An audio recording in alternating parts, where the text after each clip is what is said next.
Estás escuchando Hablemos de con Pili y Ragman, una producción del Ragmanía Podcast. Carnívoros y carnívoros, ¿cómo están? Les habla Ragman. La noche de hoy me encuentro muy bien acompañado de mi H. Costilla. ¿Cómo estás? Muy bien. Saludos a todos los carnívoros que nos ven. Aquí andamos improvisando un intro porque no nos pusimos de acuerdo en este nuevo proyecto de cápsulas llamado Hablemos de. Hoy tenemos un tema interesante. A ver, cuéntame de qué se trata. Es sobre misterios. ¿Sabes algunas? ¿Te gustan las historias de misterio? Sí, algunas, no todas. Dependiendo de que sean misterio. Que hay que separar, que no es lo mismo misterio que de terror. Ah, bueno, Son correcto. cosas reales, historias reales que pasan, pero pues quedan, digamos, muchas veces al aire muchas cosas y quedan marcadas en la historia como pues esas anécdotas que todos buscan darle explicación. Y conforme más tiempo pasa, más teorías hay. Sí, me gusta un poco de las historias de misterio. He escuchado algunas. De hecho, no sé si el Titanic se considere un misterio.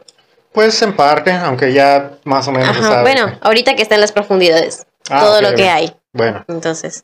Esta es una historia de una persona que muy misteriosa. Uy. Se llama Kaspar Hauser. ¿Habías escuchado hablar de él? No. Kaspar Hauser es un caso que ocurrió en los 1800. Muchas personas aún se siguen preguntando qué fue lo que pasó, quién era y de dónde salió. Pero ahorita vamos a hablar más a detalle de su historia. Correcto. ¿Lista? Lista. Ok, comenzamos. En 1828, un joven apareció de la nada en las calles de Nuremberg, Alemania. No sabía hablar con fluidez, no conocía la civilización y afirmaba haber pasado toda su vida encerrado en un cuarto oscuro. Era un niño abandonado, un experimento humano o un heredero secreto víctima de la conspiración real. Hoy vamos a explorar la historia de un misterio histórico, el caso de Kaspar Hauser. ¿Lo habías escuchado? No, para nada. Con este intro, ¿tienes alguna idea sobre qué va su historia? Pues no sé, tal vez de que fue secuestrado en su niñez o en su adolescencia. Uh-huh. Y no sé. En otras palabras, un día un joven apareció, no sabía expresarse bien, le daba trabajo, ¿cómo se dice? Hablar, comunicarse. Y estaba muy desorientado. Ok. El 26 de mayo de 1828, un adolescente fue encontrado vagando por las calles de Nuremberg. Tenía 16 años, ropa raída, torpeza al caminar y en sus manos una carta. Esa carta decía que el joven se llamaba Kaspar Hauser, que había sido criado en aislamiento y que su tutor lo había enviado ahora al servicio militar, como su padre lo había hecho. Kaspar apenas sabía hablar, solo decía frases como «Quiero ser un jinete como mi padre». Parecía casi salvaje. Fue llevado a la comisaría y a partir de ese día comenzó uno de los casos más comentados en Europa. O sea que sí conocía a su padre. Es parte del misterio.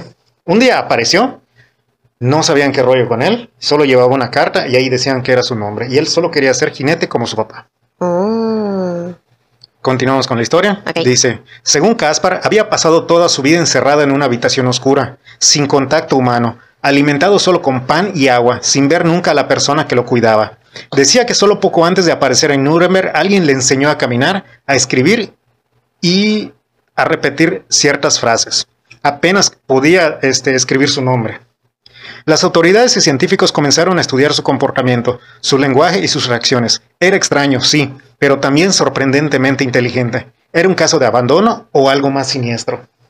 ¿Qué pensarías o qué harías tú si un día se aparece, digamos, un chavo ya de 16 que no sabe hablar, está desorientado, tiene la ropa así pues mal y dice que estuvo en aislamiento? Pues como te dije al principio, o lo secuestraron para experimentar con él, o simplemente perdió la memoria y pues está inventando cosas, o sea, se golpeó la cabeza y no recuerda quién es, o más fragmentos de lo que fue su vida pasada. Pero traería como que un chipote, ¿no? Pues no necesariamente.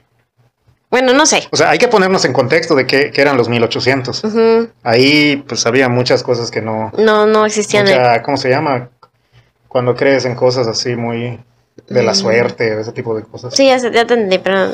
Bueno, pronto comenzaron las teorías. La más popular decía que Kaspar era el legítimo heredero del Gran Ducado de Baden, víctima de una conspiración para quitarlo del trono. Supuestamente su familia lo había escondido y reemplazado por otro niño que se desvivió. Kaspar sería el verdadero príncipe, mantenido en secreto por razones políticas. Las similitudes físicas con los duques eran notables, y su misteriosa aparición coincidía con tensiones dentro de la nobleza. Pero era cierto o simplemente una historia romántica para explicar lo inexplicable. ¿Ves para dónde va la historia? Era esquizofrénico. Pues... Tenía una enfermedad mental. Ahí te va. Todos empezaron a especular al verlo y veían que sus facciones eran muy similares a los nobles. A los nobles de aquí del Ducado de Baden. Y coincidió que su aparición puso, digamos, tensión dentro de la nobleza. ¿Ya viste esas historias donde suplantan a un niño con otro? Creo que había una historia así del hombre de la máscara de hierro. Sí. ¿La llegaste a ver? Sí, un montón de veces. Estarían los tres mosqueteros. Leonardo DiCaprio era uno de los gemelos. Se supone que en esa época... Ay, voy a meter un niño. Sí, adelante. Se supone que en la película Leonardo DiCaprio es un... Bueno, el papá es un rey. Y al tener gemelos se consideraba como algo malo para la realeza. Okay. Exactamente. Entonces desaparecen a uno, pero le ponen una máscara. Para que no vean su identidad y no identifiquen quién es. Y dejan al otro, pues ahora sí que reinando. Como el gemelo malo de Bart, que le lleva cabezas de pescado, ¿no? Sí. Algo así. ¿Te imaginas pasar por eso? Que tu único conocimiento del mundo sea un cuarto oscuro, te alimenta con pan, con agua, escuchas solo la misma voz que es quien te lleva. Guay. ¿Cómo sería ese paso a salir a la libertad y ver gente, ver luz, ver cosas? Pues así como que, ¿qué es esto? ¿Dónde estoy? ¿Qué hago aquí? Es precisamente lo que le pasó. ¿Te imaginas? Sí. Dice... En 1829, Caspar sufrió un intento de desvivimiento. Alguien lo atacó con una navaja. Él decía que era su captor anterior, intentando silenciarlo. A partir de ahí, su vida fue un torbellino de protectores, mentores, viajes y más sospechas. Su comportamiento empezó a levantar dudas. ¿Él era un manipulador? ¿Habías barajado esa? No. ¿Y que se inventó una historia de que lo secuestraron y que pertenece a la nobleza. Por eso te dije, no, ¿será que está inventando? O esquizofrénico, loco. Pudo haber sido. A ver si no me botan en... Finalmente, en diciembre de 1833, Caspar apareció herido en el pecho, asegurando que un extraño lo había picado en el jardín. Falleció 3 días después. Pero la policía encontró pistas que tal vez él mismo había causado la herida. Un trágico accidente, desvivimiento o silenciamiento político. ¿Silenciamiento político? No puedes decir eso. Ok. ¿Qué tal? Guay. Sí, estaba mal. Muy mal de su cabeza. Para que haya traumado todo eso. ¿Pero cuál era el fin? El objetivo de él, ¿cuál sería? Exactamente, o sea, de eso se trata una historia de misterio. ¿Por qué desvivirse a sí mismo? Si ni sabes quién eres o de dónde vienes. Pudo haber sido que él mismo, o pudo haber que lo silenciaron. Ok. Con el paso del tiempo, la historia de Caspar se volvió una leyenda. Fue inspiración para novelas, películas e incluso estudios filosóficos sobre el aislamiento humano. En los años 2000 se hicieron pruebas de ADN para comprobar si era realmente heredero de los Baden. Los resultados fueron inconclusos. Algunos estudios dicen que no hay parentesco, otros aseguran que las muestras no eran confiables. Hoy el misterio sigue abierto. O sea, ¿no llegaste a nada? No. Ese es el misterio, porque date cuenta que era una historia de los 1800. Y lo realmente fantástico, lo realmente impresionante, es cómo esa historia que pasó en algún lugar sobrevivió. ¿Qué tan comentada tuvo que haber sido en su momento? ¿Qué tan sobresaliente tuvo que haber sido para que una historia de los 1800 sobreviva hasta el día de hoy? Pero conforme va pasando el tiempo, ¿no le van cambiando cosas? Pudiera ser, también. Le van aumentando, quitando, poniendo, o sea, es como si te contáramos una historia que nos vinieron contando nuestros abuelitos y le vamos cambiando cosas. Exactamente, sí, pero ¿cuál es la parte real de todo esto? ¿Qué dirías tú? Bueno, parte real, pudiese ser que el secuestro sí fue real.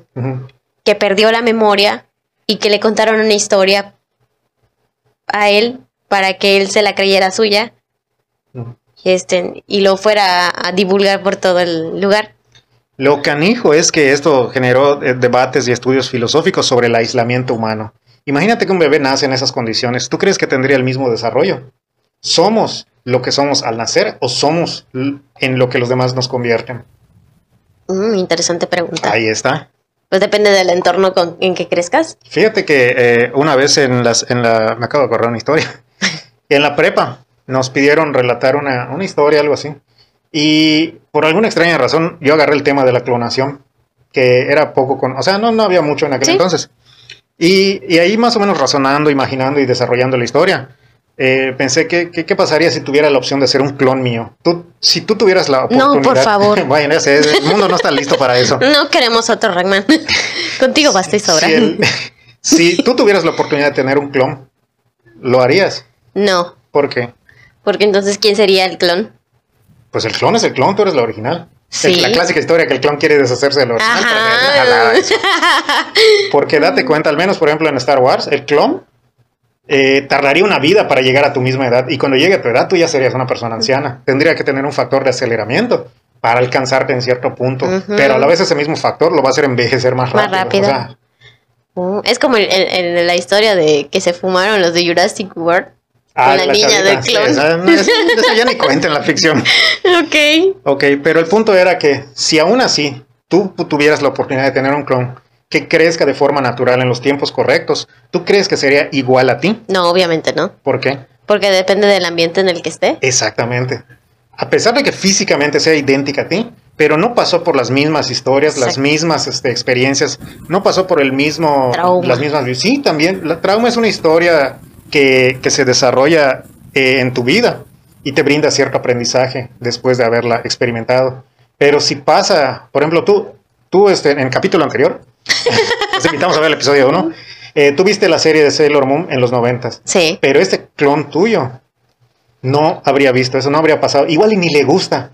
Sería idéntica a ti físicamente, pero no tendría la misma forma de pensar. Entonces yo me tripié por allá en aquel momento y digo, entonces el clon que es solo una copia física. Es solo una copia física porque depende del ambiente en el que crezca. Por ejemplo, una persona que crece en un ambiente hostil.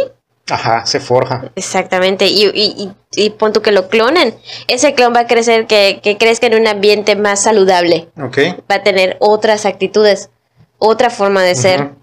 Es como nuestros hijos, no son iguales a nosotros. Es una combinación de nosotros, pero no son iguales. O sea, tienen sus características. En base a las experiencias que viven. Sí. Entonces, el misterio de aquí es quién fue, por qué estaba en aislamiento. No sabía qué decir, no sabía cómo comunicarse. Fue una persona que pudo haber sido o no pudo haber sido alguien que lo inventó, pudo haber sido alguien silenciado, pudo haber sido alguien de la realeza. Es el misterio que ahorita si tú sigues buscando, googleando Kaspar Hauser, hay fotos, hay pues videos, hay ¿cómo se llama? Análisis. Pero es un caso curioso de que alguien que apareció de la nada, imagínate que va a haber pasado años encerrado en un lugar y no se podía comunicar y después fue silenciado. Si fue silenciado, ¿por qué? Porque fue un experimento. ¿En qué sentido sería un experimento? Así de laboratorio o algo así. Son los 1800. Pues es que los humanos somos muy curiosos para todo. Ah, ya. Entonces, no sé, yo me voy más a que fue un experimento. Vamos a agarrar a este niño y nos lo llevamos y lo crecemos en aislamiento a ver qué sucede. Fíjate. Y luego lo liberamos y le contamos una historia que crea él y después lo desaparecemos. Me acabas de volar la cabeza porque yo, cuando dije experimento, yo estaba visualizando como que en un laboratorio como el de Jurassic Park. Puede ser. Pero te digo, no, son los 1800, no va por allá. No, obviamente. Pero un experimento, digamos, social, ¿no? Que agarran un bebé, digamos, huérfano y dicen, ¿qué pasaría si lo hacemos crecer en un cuarto? Como, no manches, qué feo. Nadie me sentí mal por él. Por tu culpa. Pudiese ser. Pudo haber sido, sí, es una explicación razonable, o sea, en el contexto de lo que estamos viendo. Pero, ¿con qué finalidad? ¿Quién? ¿Para qué? Algún loco. Pues, ¿cuál es la diferencia? Hace poco vi esa frase. La historia está llena de locos. Sí, pero ¿cuál es la diferencia entre un loco y un genio? No sé, dime. Los resultados. Ahora, ¿para qué? Aquel tipo de bigotito aquí chistoso, ¿era un genio o un loco? Puta, me pusiste contra las cuerdas. Si ustedes saben quiénes son, hay que lo pongan en los comentarios. Sí, está muy cabrón descifrarlo. Es una conversación muy amplia y muy profunda que no va a dar en esta cápsula. Pero, o sea, en su momento obviamente fue un referente. Claro. Y ya ahorita en retrospectiva. De hecho, hablando de experimentos, él era muy afín a hacer esos tipos, bueno, sus seguidores, ¿no? Ajá, eran muy afines a hacer esos experimentos sociales. Sí. Pero pues ya eso es otra historia. Sí, es que en retrospectiva todo tiene sentido. Muchas veces tendemos a pensar que cuando tienes una experiencia dices, ay, en la secundaria hice esto, pero qué loco, qué mal estaba yo, qué tonto, dices. Pero nos echamos la culpa cuando realmente en ese momento hicimos lo que hicimos con la información que teníamos. Así es. Igual y tomaste una mala decisión, pero siéntete orgulloso de decir, no tenía de otra o no sabía más. Ahorita sí, en retrospectiva, todo tiene sentido. Sí, esa acción estuvo mala, dices, pero en el momento pudo haber sido una buena idea. Por eso decimos que la diferencia entre ¿cómo se llama? Un genio y un loco son los resultados. Así es. Si alguien de pronto se atreve a buscar un nuevo combustible, una nueva medicina, y el inventor de la penicilina, por así decirlo, ¿a quién se le ocurre fermentar, no sé? Sacarle moho a su pan. Está loco, dicen, pero mira lo que descubrió. El resultado te define como loco o como genio. Sí, porque genio. Eso termina salvando vidas. Exactamente. Mi vida no corre peligro con esa medicina. Bueno, hay alergias igual, pero... En fin, este era un tema que quería poner sobre la mesa. He visto unos cuantos videos de eso y se me hizo interesante traerlo para este nuevo formato. Y pues, no sé si tienes algún comentario antes de que lea la conclusión. Pues la verdad, no, ese es un tema muy interesante. No había escuchado hablar de Kaspar Hauser. Primera vez que escucho esta historia, pero como te lo dije anteriormente, a mí se me hace que fue más un experimento social que, pues, no sé, una historia real. Como si fuera una mascota, ¿no? Vamos a ver qué le pasa. Qué bonito se ve de chico. De pronto creció, ya no tenían dónde ponerlo y jala, tíralo, ve a botarlo por allá. Exactamente. Está cabrón. Como lo leas, está cabrón. Pobrecito. Sí. En fin. Pero bueno, dice... Kaspar Hauser vivió solo 5 años en libertad, pero dejó una huella eterna en la historia como símbolo de abandono, conspiración y del eterno debate entre la naturaleza y la crianza, justo lo que estábamos platicando, que es lo que nos define. ¿Fue un fraude brillante, un niño creado como un experimento, o un verdadero príncipe atrapado en una red de secretos reales? Quizá nunca lo sabremos, pero su historia sigue viva. Así que con esto cerramos el episodio. Si tienen comentarios, ideas, hipótesis, teorías, o saben algo más, que lo pongan ahí abajito, en la caja de los comentarios. Que los estaremos leyendo. Igual dejen sus sugerencias para siguientes, ¿cómo se dice? Para siguientes. No había visto mi cámara en todo el... Ay, me acabo de dar cuenta que la costumbre, carnal. Sí. Ok, dejen sus comentarios, sus sugerencias para siguientes episodios. Estaremos trayendo un poquito de variedad en referente a temas. En lo personal, ahorita estoy en una racha de temas de misterio. Es algo que quería incorporar al canal de Ragmanía. Y pues estaremos poniendo ahí los comentarios, los títulos en una lista de reproducción para que elijan su misterio favorito. O tú mayormente de series o algo especial o variedad. Pues un poquito de series, un poquito de animes. Ahí estaríamos subiendo algunas cosillas. Y pues, ¿por qué no? Otras cosas más variadas. Ahora pues, nos vemos en la siguiente. Like, suscríbanse y compartan. Nos vemos en la siguiente. Hablemos de... Bye.